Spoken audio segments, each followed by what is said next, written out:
नमस्कार। बीजेपी ने ज्योतिरादित्य सिंधिया को पार्टी में शामिल तो कर लिया है, लेकिन इसके बाद मध्य प्रदेश बीजेपी के अंदर खासी खलबली मची हुई है। मध्य प्रदेश बीजेपी में कई नेता ऐसे हैं जिन्होंने दबी छिपी जबान में और कुछ लोगों ने खुलकर भी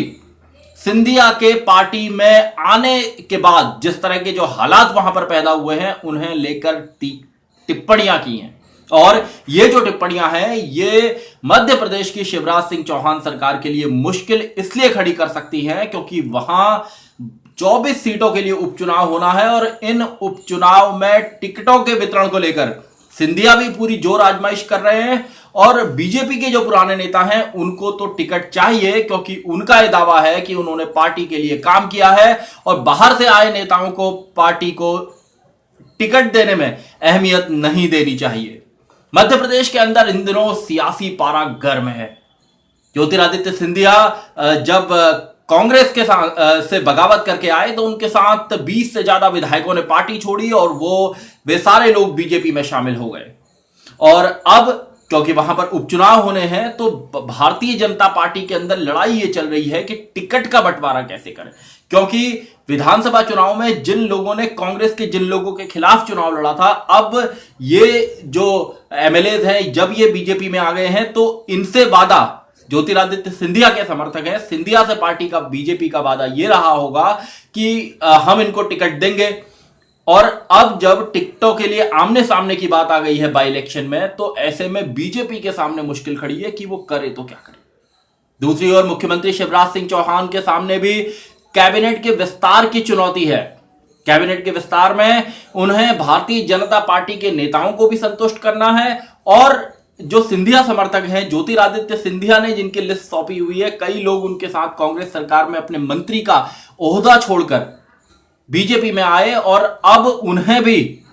क्योंकि वो मंत्री पद का ओहदा छोड़ के आए हैं, उन्हें भी मंत्री पद चाहिए। इसके अलावा कई और उनके जो समर्थक विधायक हैं उन्हें भी सरकार में उनके विभागों में अच्छे पद की लालसा है क्योंकि उन्होंने भी कांग्रेस में अपना करियर दांव पे लगाया है। तो ऐसे हालात में दूसरी तरफ कमलनाथ और दिग्विजय सिंह की जोड़ी इस पर पूरी नजर रखे हुई है क्योंकि अगर इन 24 सीटों के बाई इलेक्शन में कांग्रेस बेहतर प्रदर्शन करती है, ज्यादा सीटें जीत जाती है, तो निश्चित रूप से फिर वैसी वाली स्थिति खड़ी होगी जब शिवराज सिंह चौहान को अपनी सरकार बचाने के लिए 2-4 एमएलए आगे पीछे जो उनका बहुमत होगा वो बहुत मजबूत विधानसभा में नहीं होगा। और इसी हिसाब से कांग्रेस तैयारी कर रही है, लगातार सिंधिया के कई समर्थकों को तोड़ने की कोशिश कर रही है और सिंधिया के सामने अब सबसे बड़ा दबाव, सबसे बड़ी चुनौती अपने विधायकों को मंत्रिमंडल में एडजस्ट करवाना,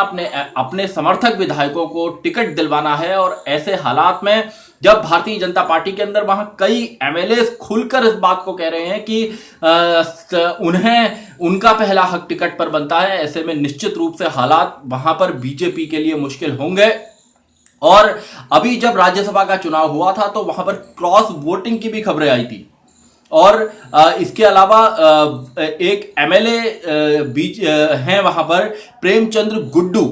उनकी बड़ी नाराजगी है सिंधिया को लेकर, वो नाराज हैं और ऐसे हालात में उन्होंने भी अपने तेवर दिखाए हैं। तो देखना यह होगा कि भारतीय जनता पार्टी जो उसके अंदर बहुत सारी आवाजें उठ रही है उनको कैसे शांत कर पाती है, अपनी कैबिनेट का विस्तार कैसे कर पाती है, क्योंकि कैबिनेट को लेकर वहां लगातार रार छिड़ रही है और शिवराज सिंह चौहान के सामने मुश्किलें बहुत ज्यादा है। कैबिनेट में कितने लोगों को एडजस्ट किया जाए क्योंकि बीजेपी के अंदर बहुत सारे एमएलए ऐसे हैं जिनको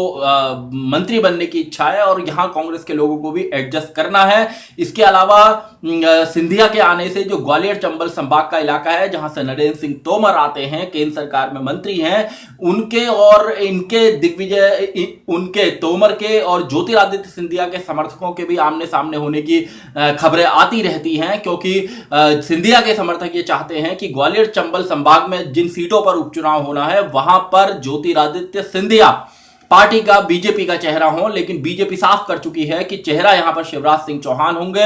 ऐसे हालात में सिंधिया के समर्थकों को भी लगता है कि क्या उनके नेता को अहमियत नहीं दी जा रही है और साथ ही साथ उन्हें अपना राजनीतिक अस्तित्व बचाने की भी उनके सामने बड़ी चुनौती है क्योंकि कांग्रेस में जिस तरह वो सरकार में थे और अब जब वो भारतीय जनता पार्टी में आए हैं तो किस तरह के हालात होंगे। और कहा यह भी जाता है कि कांग्रेस के जो समर्थक हैं, जो कांग्रेस के कल्चर से भारतीय जनता पार्टी में आए हैं, वो बीजेपी के नेताओं के तमाम तरह के उल्हानों, टीका टिप्पणियों से कहीं ना कहीं दुखी हैं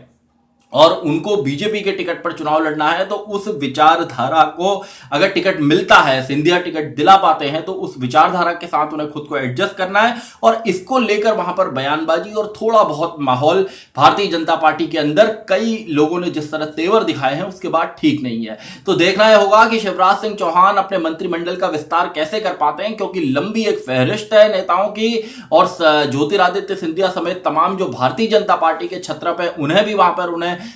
मनाना है और उन्हें भी एडजस्ट करना है। और ये जो बाई इलेक्शन है 24 सीटों का, इसे जीतकर अपनी सरकार को भी बचाना है, क्योंकि कमलनाथ और दिग्विजय सिंह की जोड़ी भी लगातार इस फिराक में है कि जिस तरह उनकी सरकार को अस्थिर किया गया, उनकी सरकार को गिराया गया, वैसे ही वो भी मौका नहीं छोड़ेंगे राजनीति में अगर उन्हें इस तरह का कोई की राजनीतिक संभावनाएं दिखती हैं जिसमें शिवराज सिंह चौहान की सरकार कमजोर हो सकती हो। तो मध्य प्रदेश के अंदर कुल मिलाकर भारतीय जनता पार्टी का एडजस्टमेंट जो था, जिसमें शिवराज सिंह चौहान लंबे समय तक मुख्यमंत्री रहे, स्वीकार्य नेता थे हैं, और अब सिंधिया के आने के बाद से वहां खलबली है। और देखना होगा कि ये जो पूरा विवाद है, इस विवाद को, चाहे मंत्रिमंडल विस्तार की बात हो, चाहे उपचुनाव में टिकट वितरण की बात हो, और उसके बाद जो असंतोष पैदा होगा, उस असंतोष को किस तरह पार्टी हैंडल कर पाएगी, इस पर हमारी नजरें लगातार बनी रहेंगी। जाने से पहले एक अपील आपसे जरूर करना चाहूंगा, सत्य हिंदी के फेसबुक पेज को लाइक करें, ट्विटर पर हमें फॉलो करें और हमारे यूट्यूब चैनल को सब्सक्राइब करें। धन्यवाद। सत्य हिंदी के और वीडियोस को देखने के लिए हमारे YouTube चैनल को सब्सक्राइब करें और सीधे नोटिफिकेशन पाने के लिए बेल आइकन दबाएं।